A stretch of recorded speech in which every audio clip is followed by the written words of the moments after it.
झारखंड में चुनावी तपीस बढ़ती जा रही है और हर ओर से अपनी अपनी सरकार बनाने के दावे पेश किए जा रहे हैं। हमारे साथ रक्षा राज्य मंत्री और रांची के सांसद संजय सेठ जी हैं। उन्हीं से जानना चाहते हैं कि जो चुनाव अब सर पे आ गया है, 2 दिन के बाद 4 दिन के बाद ये वोटिंग होना है, क्या माहौल लग रहा है? बीजेपी का क्या इसमें अंदर खाने से क्या खबर चल रही है?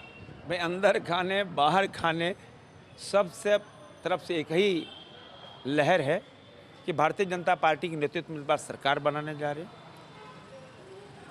सूबे की जनता जिस तरह वो धोखे में रही और हेमंत सोरेन और कांग्रेस पार्टी ने जो छल किया, जो मुंगेरी लाल के हसीन सपने दिखाए, जो धोखा दिया, अब राज्य की जनता प्रधानमंत्री नरेंद्र मोदी जी के डबल इंजन की सरकार का विकास चाहती है। और इसीलिए आप देखो पूरे प्रदेश के अंदर एक तूफान सा खड़ा हुआ है। और 2 दिन जो विदाई का दिन है, 13 नवंबर और 20 नवंबर, और फाइनल विदाई 23 नवंबर को, क्योंकि इन 5 सालों के अंदर सिर्फ जनता के साथ धोखा, पानी, बिजली, सड़क, आप देखो कहीं सरकार ने जनहित में कोई काम नहीं किया। ब्लॉक देखो, ब्लॉक में बिना पैसे बिना चढ़ावा कुछ काम नहीं होता था। पूरे 5 साल आप नज़र दौड़ाओ, कोई बीडीओ सीओ अपना टर्म नहीं पूरा किया। 6 महीने में 8 महीने में बीडीओ ट्रांसफ़र हो जाते थे। मतलब सिंगल विंडो सिस्टम, जो ज़्यादा जितनी बोली लगाएगा तुरंत उसको पद मिलेगा। तो ये राज्य में कोई सरकार नहीं थी। हर राज्य के अंदर एक गैंग चल रहा था। सिर्फ ट्रांसफार्मर बदलने के लिए 15-15 दिन, 1-1 महीना इंतजार। क्या क्या सरकार है?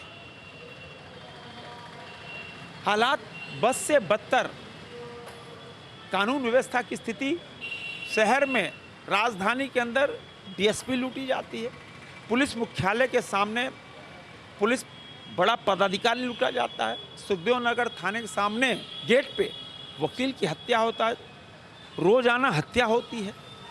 अपराध कर्मियों का मनोबल बढ़ा है और जिसका परिणाम हुआ कि कानून व्यवस्था ध्वस्त हो गई। युवा नाराज है, युवा आक्रोशित है, और युवा जब करवट लेता, आक्रोशित होता है ना, तो बड़ी बड़ी सरकारें ध्वस्त हो जाती हैं, पलट जाती हैं।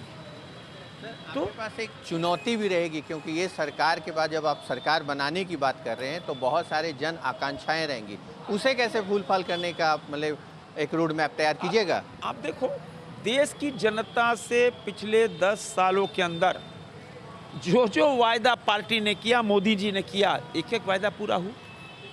चाहे शौचालय, प्रधानमंत्री आवास, जनधन खाता, आयुष्मान योजना, विश्वकर्मा योजना, हर गांव का विद्युतीकरण, हर घर में नल, माने आप देखो इतनी सारी योजनाएं, पेंशन, 1 रुपया दिल्ली से चलता तो 1 रुपया उसके खाते में आता है। राजीव गांधी ने क्या कहा था? 1 रुपया दिल्ली से चलता था, 15 पैसे पहुंचता। अब नहीं, यही तो मोदी है।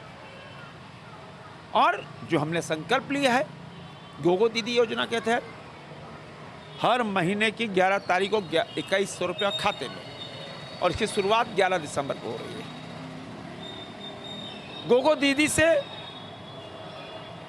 झारखंड की बेटी स्वावलंबी, आत्मनिर्भर, 25,200 रुपये साल में, 500 रुपये में गैस सिलेंडर, 2 सिलेंडर त्योहारों में निःशुल्क, बालू फ्री, 21 लाख घर गरीबों के लिए, जो स्नातकोर छात्र है उनको 2-2 हज़ार रुपये छात्रवृत्ति, समझो 2 साल तक।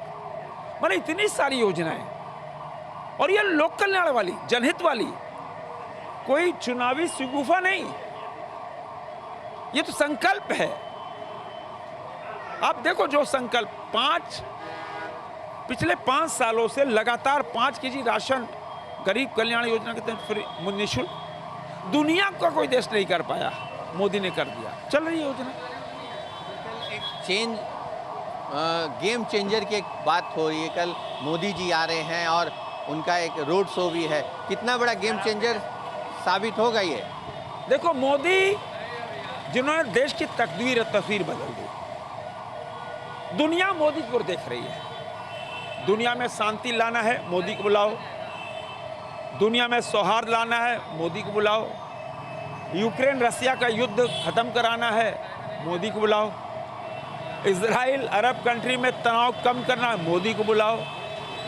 मोदी एक शांति के दूत बन गए, मोदी एक विकास पुरुष, और मोदी हिंदुस्तान नहीं, दुनिया में कहीं जाते हैं तो पर्व हो जाता, त्योहार होता है। और यह सौभाग्य हम सबका कि प्रधानमंत्री नरेंद्र मोदी जी पिछले 6 महीने में तीसरी बार रांची आ रहे हैं। प्रधानमंत्री के दिल में जहां झारखंड बसता है, उनके एक कोने में रांची भी बसता है। और ऊपर से रातू रोड आ रहे हैं। ये तो हम सब रातू रोड में पैदा हुए, हम सब लाखों लोग रातू रोड के लिए सौभाग्य का दिन है, वाकई त्योहार का दिन है कि दुनिया का सबसे लोकप्रिय नेता रातू रोड के एक एक लोग त्योहार मना रहे हैं। आप देखो, हर दुकान मकान सज रहा है रंगीन बल्बों से, रंगोली बनाई जा रही है, फूलों से सज्जा हो रही है। क्यों ना हो? किसी को कल्पना नहीं थी कि रातू रोड जैसे जगह पर दुनिया का सबसे लोकप्रिय नेता आ जाए। कल अद्भुत दृश्य होगा, अकल्पनीय दृश्य होगा। लाखों लोग सड़क पर, छत पर, बालकोनी में, आंगन में खड़े होकर प्रधानमंत्री का अभिनंदन करेंगे। रोज अभी 2 दिन से जब सूचना आई तो बड़ी संख्या में दीदी लोग का फोन आया कि हम तो, हमारी माँ नीचे नहीं उतर सकती, हमारी चाची है, हमारे भैया है, क्या हम अपने छत से आरती कर सकते हैं? ये भाव है। हजारों हजार दीदियां अपने छत से, अपने फर्स्ट फ्लोर से आरती करेंगी। मतलब भाव देखो, एक देव के रूप में प्रधानमंत्री नरेंद्र मोदी। कल अद्भुत दृश्य होगा, अद्भुत दृश्य होगा, न भूतो न भविष्यति। लेकिन कांग्रेस के जो नेता हैं, आप कह सकते हैं कि राहुल गांधी, वो लगातार आप बीजेपी के ऊपर सवाल खड़ा कर रहे हैं, आरक्षण के मुद्दा को लेकर कर रहे हैं। तो इन सारी चीज़ों को आप कैसे लोगों को विश्वास दिलाइएगा कि आपकी सरकार जब आएगी तो इन सारी जो चीज़ें बोले रहे वो ढकोसला होगा? वही हमने तो गिना दिया योजनाएं। कोई योजना बताओ जो मोदी जी ने बोली और नहीं हुई। कोई वादा बोलो जो मोदी जी ने कहा नहीं हुआ। 100%, 10:10। और वो जिनको मामूली सा ज्ञान नहीं कि भाई आलू से सोना बनता है। अब बताओ, अभी एक पिछले महीने क्या बोल दिए, जलेबी की फैक्ट्री। अरे बच्चा भी बता देगा कि जलेबी फैक्ट्री में नहीं बनती है, जलेबी तो हलवाई भैया बनाता है, कढ़ाई में छनती है। जिसको इतना ज्ञान नहीं, क्योंकि तो भाई राजशाही से, चांदी के चम्मच से खाने वाले लोग, उनको क्या पता जलेबी फैक्ट्री बनती है। अब बोले जलेबी की फैक्ट्री तो HEC में खुलवा दो, जलेबी फैक्ट्री, जलेबी HEC में बनेगी। तो मानसिक क्या है उनका, क्या कहना। एक बहुत बड़ी झूठ की फैक्ट्री, खुद में एक झूठ की फैक्ट्री है राहुल गांधी।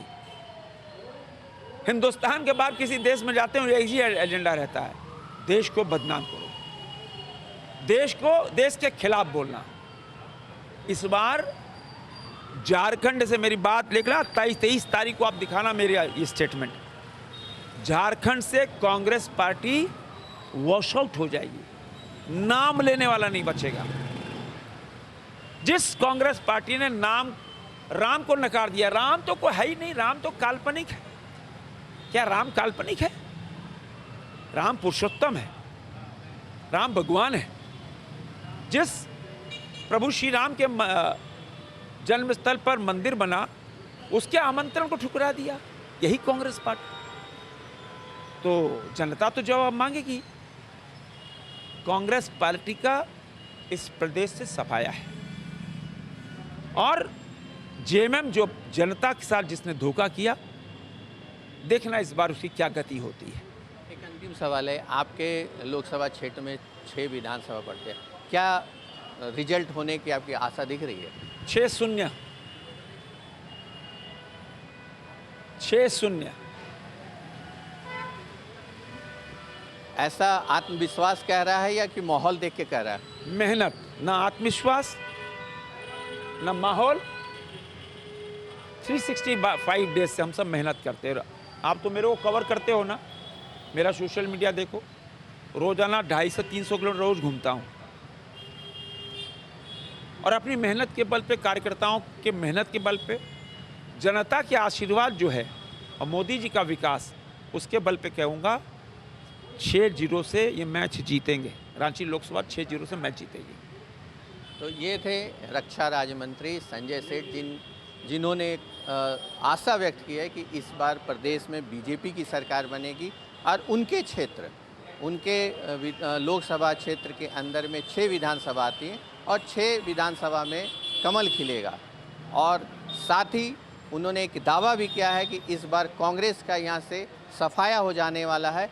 लेकिन इन सारी तमाम जो उनके दावे हैं, इसका जवाब 23 तारीख को जनता देगी और जनता क्या करेगी ये तो 23 तारीख को पता चलेगा। लेकिन इस दौरान जो नेता हैं उनके दावे और प्रतिदावे का दौर जारी रहेगा। सहयोगी नवल के साथ संजीव सिन्हा, समाचार प्लस, रांची।